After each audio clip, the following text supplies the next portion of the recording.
আসসালামু আলাইকুম সুপ্রিয় দর্শক, আশা করি আল্লাহর অশেষ মেহেরবানিতে আপনারা সবাই অনেক ভালো আছেন।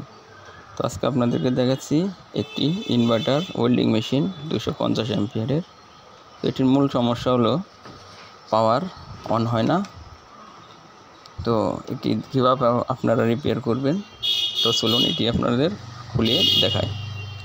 তো আপনারা এটি ইনপুট পাওয়ার সাপ্লাই না হলে আপনারা কীভাবে রিপেয়ার করতে পারবেন। তো বন্ধুরা দেখতে পাচ্ছেন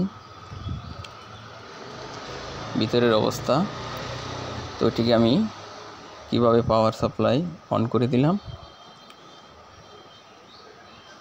আমার চ্যানেলে নতুন হয়ে থাকলে এখনই সাবস্ক্রাইব করে পাশে থাকা বেল বাটনটি অলে দিয়ে রাখবেন।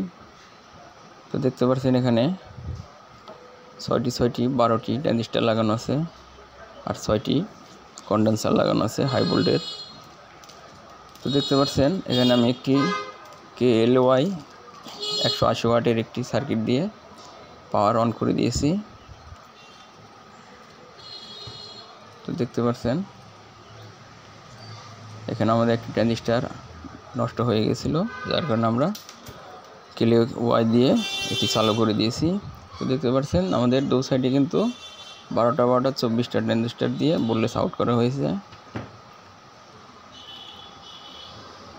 তো অনেক সময় ইনভার্টার পাওয়ার অন না হলে ফেলে রেখে দিই, তো একটি ক্লিয়ার সার্কিট দিয়েই কিন্তু এটি আবার চালু করা সম্ভব।